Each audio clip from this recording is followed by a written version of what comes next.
Welcome to the Land Talks podcast brought to you by the G20 Global Land Initiative, your weekly dive into the ideas, voices, and actions of the people working to help bring back life to our planet's land. Every Thursday, in just 10 to 15 minutes, we bring you conversations with guests from across the world. Our guest today is Dr. Muralee Thummarukudy. He's the director of the G20 Global Land Initiative at the United Nations Convention to Combat Desertification. We're speaking to Dr. Thummarukudy about the G20 mandate and how the initiative so it translates mandate from the G20 members. You have the task of implementing the G20 ambition, which is a reduction of degraded land by 50% by 2040.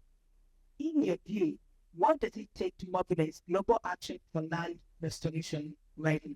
Thank you, Mogaki. Thank you for having me on this very interesting series of podcasts. I have been listening to the previous episodes. Land, as you know, is a topic which really has not received sufficient attention, like climate change and biodiversity. So it's very opportune that the G20 members decided to take this upon themselves. G20 has this massive collective power of their economy, more than 80% of global GDP, 85% of world trade, 67% of global population, and 60% of global land.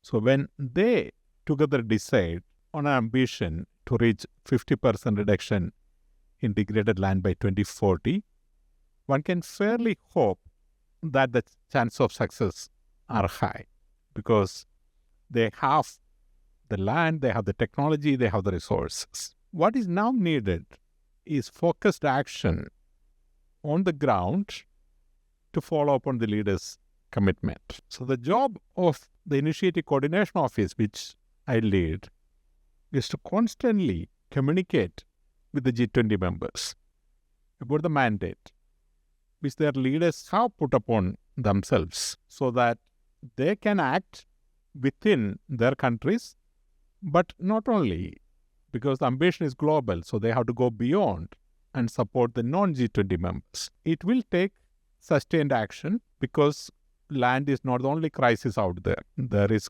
the climate crisis, there is the biodiversity crisis, and of course there is every other crisis as well, migration, security, and so on and so forth. So we cannot argue only for the land crisis to the exclusion of other crises. We have to link the land challenge to other challenges. So we have to tell that by solving the land challenge, we are also solving the biodiversity challenge. We are also solving or contributing to solving the climate challenge. We are also contributing to reducing conflicts. We are also contributing to reducing migration. So this constant education, follow-up, and monitoring is what we have to do.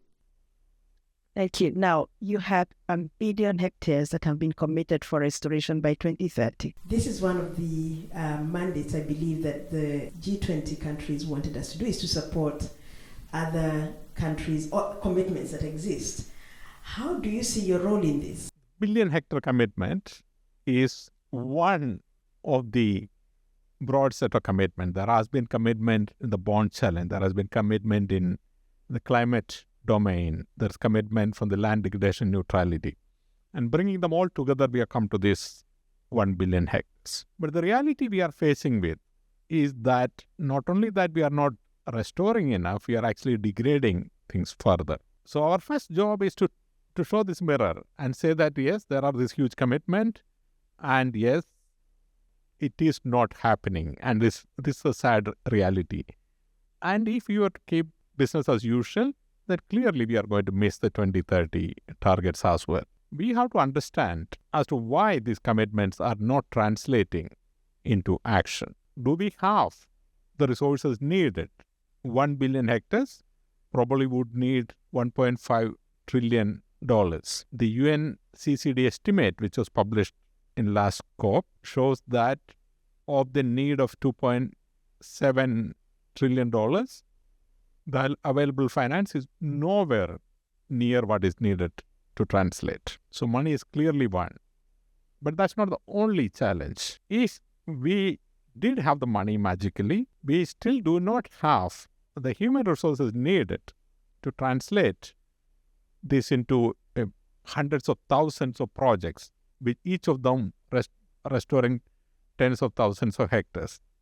That human resource, that technology base doesn't exist. The legislative framework and the institutions which are needed to operate doesn't exist either. So we have to work on all these axes together. Just money will not do. Just legislation will not do. Just technology will not do. But we have to work on all these axes together. And that's what we are doing. Okay. As an example, can you go a little deeper into the thinking about how then we mobilize resources, or how we actually move from restoring 1 hectare to restoring 1 billion hectares in practice? What can the G20 countries through the initiative do?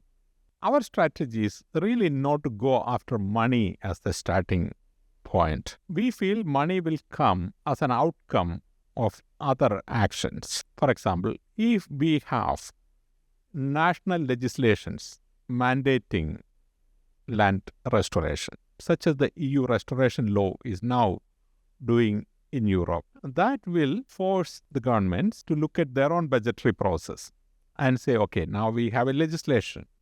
Citizens could take you to court if you don't follow up on this one. How do we put those resources? And as I said before, it is not that this $1 trillion is sitting there to be deployed on land restoration. That resource also have other needs. And this is where we have to look at convergence. If there is resources in a developing country, for example, which is earmarked for social security, can we use that funding to create jobs, but also restore land?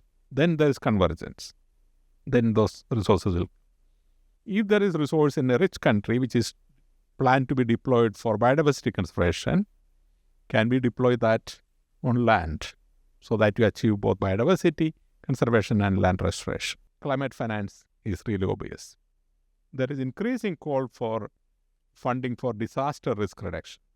And there is evidence that nature-based solutions is a cost-effective, durable solution to, or it should be part of the solutions to, disaster resilience.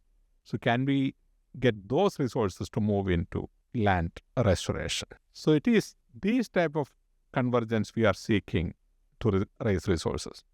To do that, of course, we have to have the legislation, we have to have the institutions, we have to constantly promote these ideas at the highest level of government.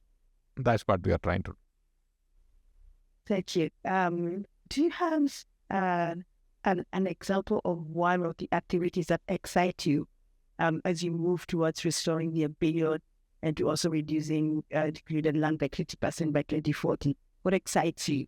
There are two streams of work which I'm very excited about. One we have started, one we are about to start. One we have started is our work with the young people who are doing startup on land restoration. This came completely as an accident. One weekend, early days of my job, I was sitting and Googling to see what young people are doing in the domain of startups. And is anyone doing a startup on land restoration? And I found that the International Trade Center, which is another UN agency, is thinking of an identical idea about green entrepreneurs. So I reached out to them and said, can we include land restoration also as a topic?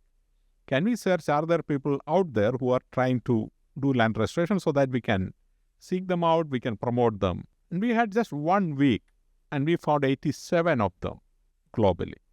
Partly because of the limited communication as well. And we awarded some of them, and in 1 year we actually saw that those people whom we identified had expanded their work dramatically because of the visibility we gave and the signaling it gave to the donors and investors. That then translated into a 5-year work program where we are scheduled to reach up to 2,000 young startups working on land restoration. The first cohort completed last year. The second cohort has just started. First cohort is 100. Second cohort is 200. The next one will be 400. and likewise. We expect that the next 10 years we can get 10,000 young people who will do land restoration startups. And like in any other startup business, not all of them will be successful, not all of them will become millionaires. But definitely, the first land restoration millionaire will come out of our program. And hopefully one day, there will be unicorn who will be multinational land restoration operation. I think that's very exciting. Something which we are about to start is our work with the schools. We believe that young people, especially in urban areas, but not exclusively, they are getting themselves removed away from land. They do not make the connection between their life and welfare and the welfare of the land or the health of the land. For example, people do not immediately see that their food is coming from land, or let's say medicine is coming from land. Even though I'm not talking about herbal medicine, even modern medicine, 35% of the ingredients of modern medicine is still coming from biological products or origin. People are not seeing those connections.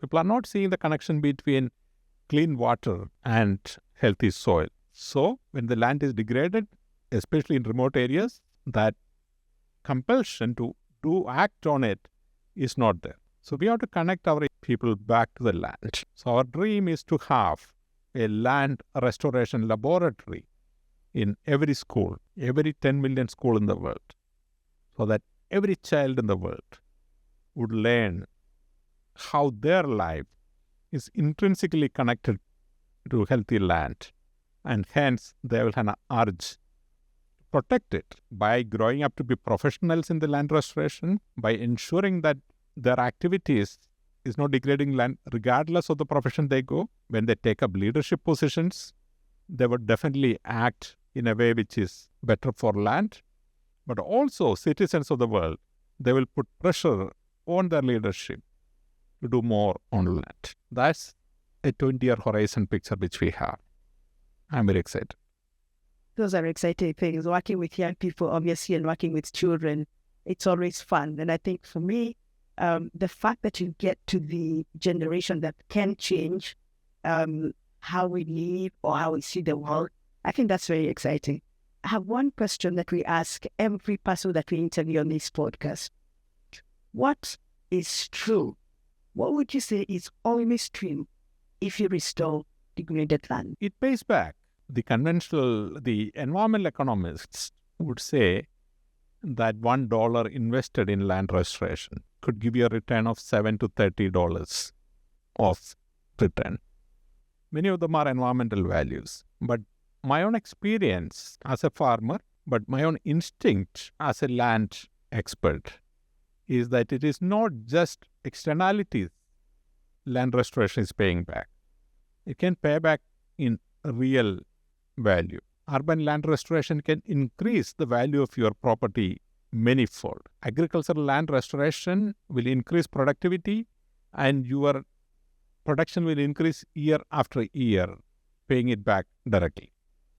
If you improve the quality of the wetland, clearly the productivity will increase, giving you a direct economic benefit. So regardless of where you are, you invest in land restoration, the land is restored, it pay back your investment purely on the bottom line. In addition to every other benefit of reducing migration, of increasing security, increasing water security, increasing food security, absolutely on the bottom line. Thank you. Thank you for being with us, and it's exciting to hear that land restoration actually can be an income generator. Thank you. Goodbye.